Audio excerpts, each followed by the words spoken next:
How's it going, everybody? Welcome back to another The Sports Scoop video. I'm here, Charlie Nidell, with Suraj Kadali, and we're going to be doing another Buster Boom. They're gonna come fast. We're gonna have a bunch of them. Today we're doing the Dallas Cowboys, and this I think could be an interesting one, right? I think that we've seen that the Cowboys, they can play well when some players are healthy, but they also could have a really bad stretch. But make sure to go down and like this video, subscribe if you are new, and let's get straight into Dallas Cowboys Buster Boom.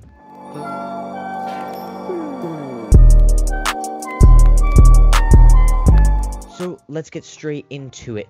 The Dallas Cowboys last season ended up going 6-10, which they had a really good start to the season. Well, a debatably good start to the season, but then Dak Prescott was injured in that game against the Giants, and it sort of went downhill from there.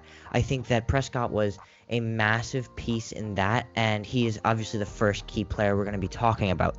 He was hurt last season, but he also threw for, I think he had over 50 pass attempts in like 3 of the first 4 games.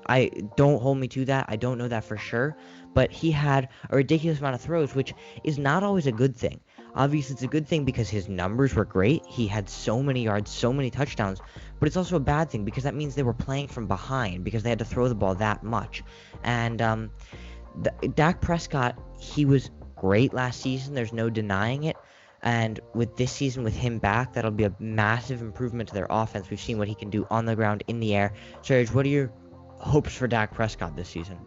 Well, I think with Dak Prescott, all the Cowboys are probably concerned with is make sure he's 100% healthy, back from that ankle injury. Obviously, when you look at it, it looked pretty gruesome, pretty severe, but he seems to be back to his best, which is very, very important for Dallas. And with a healthy Dak Prescott, especially with that offense, with those skill position weapons, which we'll talk about later, I think the Cowboys are definitely a shout to win the NFC East. So I think, obviously, that's to be the number one concern. Obviously, he was playing probably the best football of his the best start to his a season in his career, starting the 2020 NFL season. Before, again, he did break his ankle. So I think what Dallas have to worry about is basically get him back to where he was then. I think that's probably their hopes at the start of the season.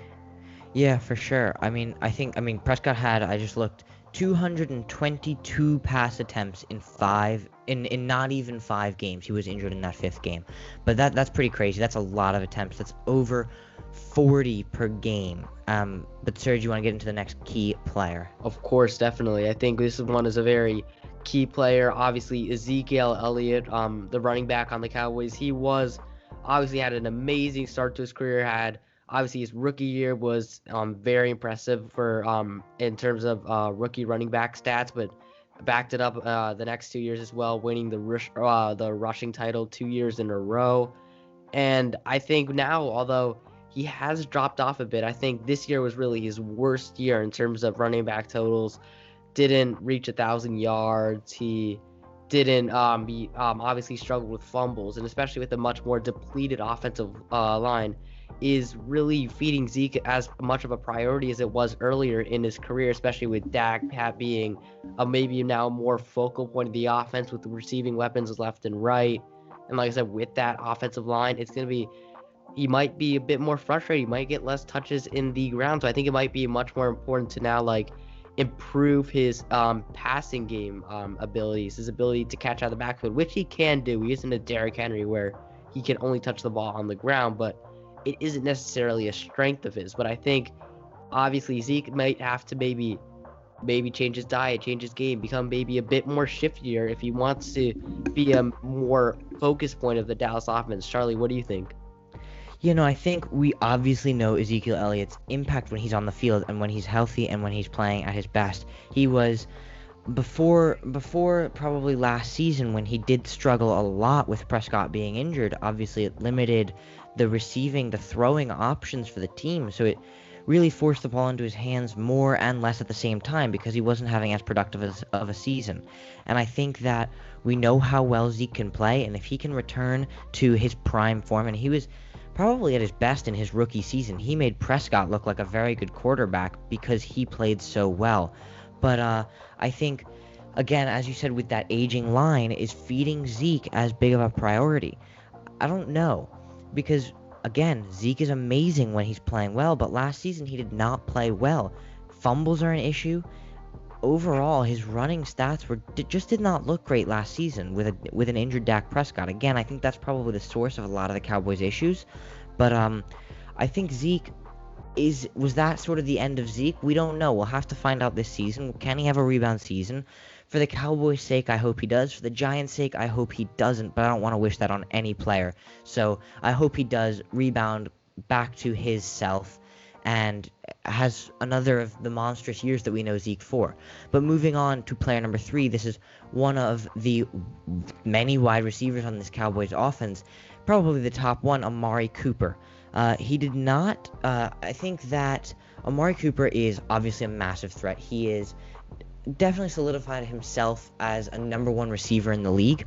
I think that his run after catch in particular is pretty special.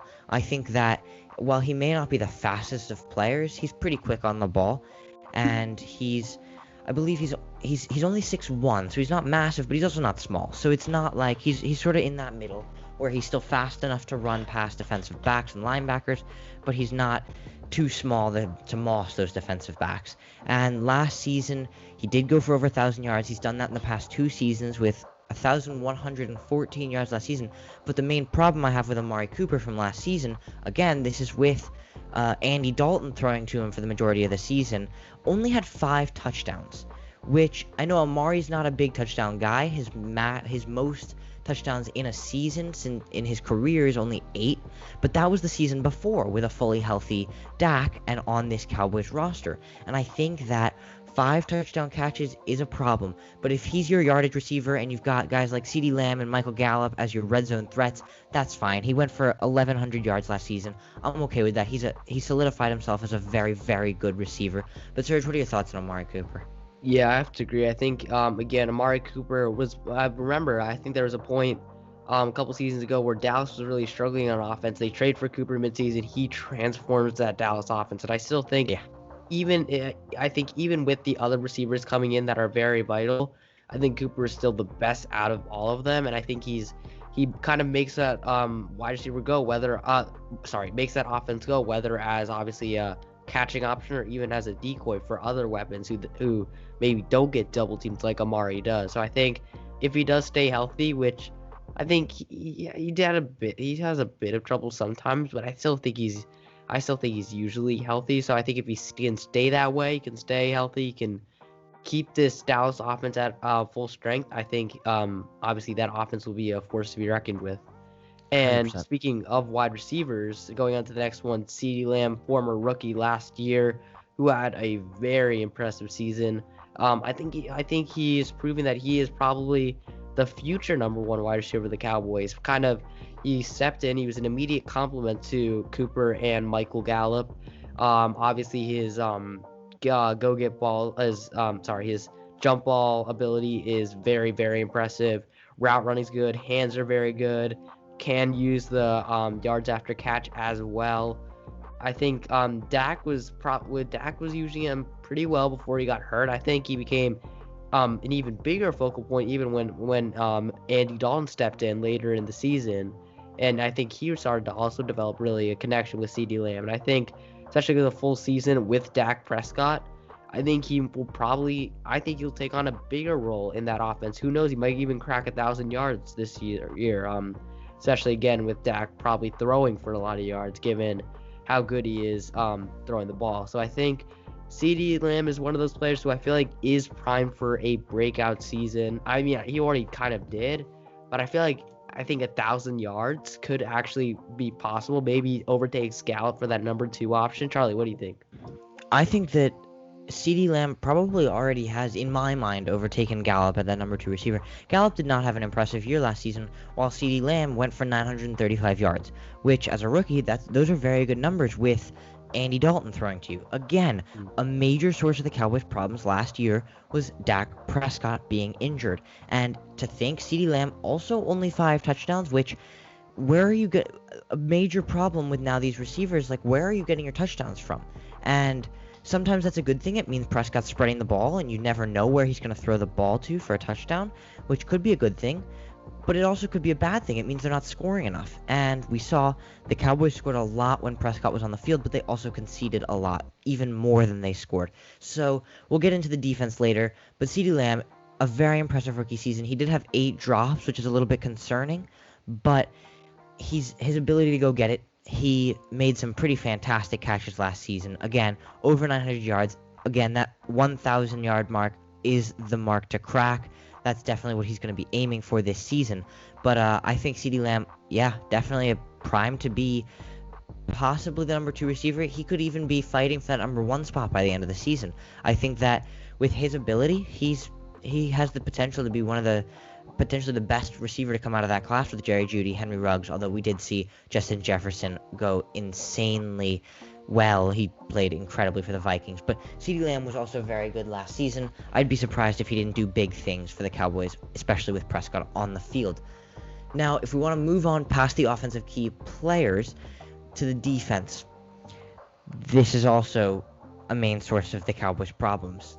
Their defense is just not that good.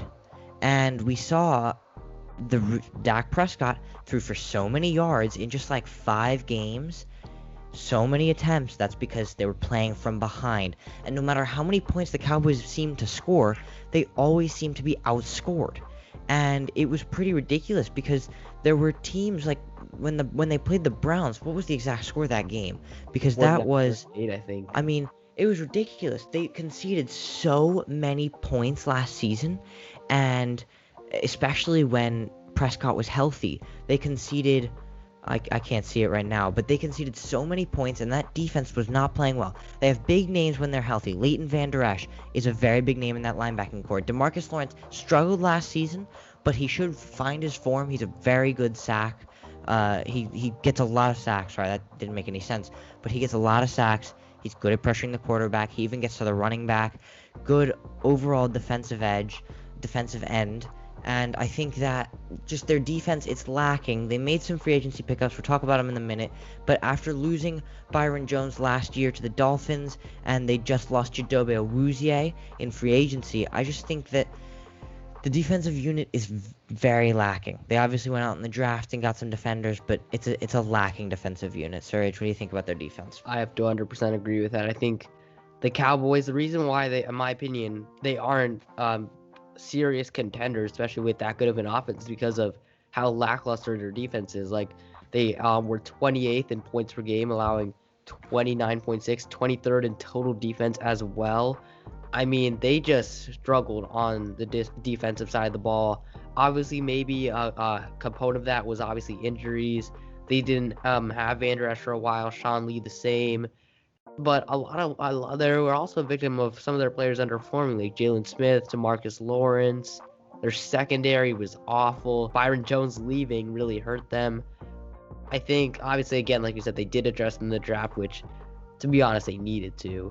But I think I'm not convinced with that Cowboys defense that it's gotten better enough to really maybe take the Cowboys to the next level that maybe they can be with that good of an offense. So I'm definitely, me and Charlie clearly aren't convinced by the Cowboys defense, that they still have a long way to go, which is why they still are maybe a position of need in general. Yeah. For sure. Now, I mean, you can just look at, sorry, Serge, but you can just look at their first 6 games of last season, which is a majority of when Dak was healthy, and they conceded 20, 39, 38, 49, 34, and 38 points. That's incredible. I mean, and they only won, they only won 2 of those 6 games, and 4 of them went to shootouts. I mean, that's like, it's pretty ridiculous how badly their defense performed. And it's not like they were low scoring for the rest of the season. Their lowest scoring game, they only conceded 7 points against the Bengals, but their lowest scoring after that was 17. And that's just, they can't be conceding that many points this season if they want to go anywhere. Yeah, I have to agree with that, especially because that's like Big 12 level defending. I mean, just like getting defense. Shootouts every game. It's just, I think that's just not acceptable for an NFL defense, and we need to see them improve. But moving on, I think now we have to go to free agency, key additions. They didn't really make any, to be honest. I mean, a couple safeties, Keanu Neal, DeMonte Kazee, who I think are both solid players who were on the Falcons. Keanu Neal is another player that is very, very injury prone. I think he tore his ACL twice, which you hate to see because I know he is a very, He very was great. good player, very good player. But I don't know if he's the same player, and I still think they haven't addressed the corner position enough. I like Devontae Kazee as well on the Falcons. Well, he wasn't amazing. I mean, Falcons aren't really known for defense, but he was. Another I think Cowboys he was. team. I think he was a solid option, but I think they still need a lot of help. I think the key additions definitely don't scream, "Oh, we're going all out to win a Super Bowl," and maybe they don't need to. But I still think the key additions aren't exactly inspiring. But if you want to get into the draft, obviously pick number 9 they had, if I'm right. No, I think it was 12 because it was 10. 12, that's right. They back to traded 12. down with the Eagles. So they drafted, of course, Micah Parsons, the linebacker out of Penn State, who we talked about him more. I mean, if you want to check out a Micah Parsons video, look at a draft video. But Micah Parsons, very, very talented prospect coming out of college. Surge, where did you have him in your linebackers list? Number 2, maybe? I think number 2, yeah. Number 2 behind just Jeremiah Owusu-Koramoah, who did fall to the 3rd round. But Micah Parsons is an incredible talent. He can pretty much do it all. He's great in the run defense, great getting to the quarterback. I think that it was a position of need. Again, they addressed that defensive need, which I like. It's not like it's not like the Cowboys think that their defense was good enough and that they'll improve enough this season. They made changes on that defensive side of the ball, drafting Micah Parsons, later rounds also drafting another linebacker in Jabril Cox. But we'll not get into that, Surge. Micah Parsons. Yeah, I thought it was a decent pick. I mean, the Cowboys got royally screwed with that. I mean, their top 2 targets were not so secretive. J.C. Horn and Patrick Surtain, both cornerbacks who were the right calls. They needed to improve the secondary, but they get picked 8th and 9th respectively by the Panthers and the Broncos. So they're left having to trade back with the Eagles, maybe recoup and take Micah Parsons, which is a solid option. But like, obviously, they probably would have preferred someone else. Going on with the rest of the draft, though, Kelvin Joseph, a nickel cornerback in the 2nd round. I like him, but I don't think he's exactly the maybe that boundary outside corner that the Cowboys really could have taken. Maybe a zone cornerback that could have fit Dan Quinn's scheme. I think the other 2 picks I want to go through real quickly. Odighizuwa. I think I'm pronouncing that right, but I'm not sure. I think he'll be very good in the run stuffing department for the Cowboys, and Jabril Cox, who will be the Sean Lee replacement. I think they're both pieces that obviously won't go in and be immediate plug and plays, but they'll be eventual. What the Cowboys hope eventual starters on that defense. Yeah, I think the Cowboys got kind of ripped off with those picks 8 and 9, Surtain and Horn. But I think that if they were going to trade down, I feel like they could have traded down even more. I think that they could have potentially gone for a late first round corner in Caleb Farley. That's where he had dropped to, and I think that would have been a much better option than drafting someone like Kelvin Joseph. I just think that they're looking for boundary corners. Right now, their top 2 corners are Jordan Lewis and Trayvon Diggs. Trayvon Diggs, who is going to be a second-year corner, is going to be one of their outside cornerbacks. And I think that Jordan Lewis is no better. It's a really struggling secondary, and they needed to make changes there. And drafting Micah Parsons, albeit a good player, and also at a need at linebacker, cornerback was the top need, and they could have gotten a lot of value if they traded down to a late teens pick, an 18-19 pick for Caleb Farley. I think that might have been the better decision. But yeah, I think those later round picks could be better players towards the end of the season, next season, the season after. Now, moving on, I think, of course, you can't talk about the Cowboys, in my opinion, that without mentioning the coach, Mike McCarthy. Obviously, the decision to hire him last year was met with some praise, a lot of criticism as well, and it's proven to be, is Mike McCarthy maybe holding the Cowboys back from the potential? In my opinion, I just don't think he is. I think this year especially, exposed his flaws, not only as maybe a play caller, but also a game manager in general. And one moment that I really have to point to this specifically, although it isn't just this moment alone, Week 17 against the Giants. I think many Cowboys fans and some Giants fans may remember this call where I think the Cowboys had or the Giants, I think, had a pass that looked to be incomplete, and I think it seemed to be clear that it was an incomplete past, but Mike McCarthy didn't challenge it, which allowed the Giants to get in field goal range, which allowed them to get more points, and which eventually led to the Giants winning, which knocked the Cowboys out of contention for the division title. So, and it wasn't that alone. I think there were a lot of cases where Mike McCarthy was a bit just wrong in his game play calling. I'm sorry about that, but like whether it was also a fake punt against Washington, a lot of his play calling with Andy Dalton was uninspiring. There was a lot of talent on that offensive side of the ball. So to only win 7 games in the NFC East, that was just, I'm sorry, poor. Washington, the Giants didn't start out well. Philadelphia just weren't good this year. I feel like I don't know. I don't know how he's really gonna make this Cowboys team go to higher levels than maybe what they can be. Charlie, what do you think? Yeah, I agree. I think McCarthy might not be the man for the job here, but this is his make or break year. They've got a tough. They could win a lot of games in the start of the season. Their first 12 weeks, they could come out maybe with 7-8 wins, but then their last 5 games are pretty tough. They've got the Saints, which maybe not a tough game, but Washington, Giants, Washington, Arizona is what they end their season with. And I think even if they win their first, if they win 7 of their first 13 and then drop the next 4, that's not good. That's a 7-10 record. But let's get into our record predictions. I think the Cowboys, despite all their talent on the offensive side of the ball, their defense is going to drag them down, and it'll result in a lot of shootouts that they won't win. And I think that they're going to go 8-9 this year, miss out on the playoffs entirely. I'm going a bit more optimistic for Dallas. I think because of that offensive talent, I think it might bail out McCarthy, might bail out the coaches on the team. I think because of Dak Prescott, you saw how good he was at the start of the year. I think he will go back to that, especially with all the talent on the offensive side of the ball. I have them at 10-7. I also don't think that schedule is too difficult until the end of the year. I think they might drop games then, but I think the schedule is decent to Dallas. So I think I'd say 10-7 for them. Whether that is a division win, I don't know. Yep, well, that is our Dallas Cowboys prediction, our bust or boom for the Dallas Cowboys. And make sure if you like the video, go down, like it, and subscribe. Again, if you are new, turn on post notifications bell, and we will see you guys in the next video.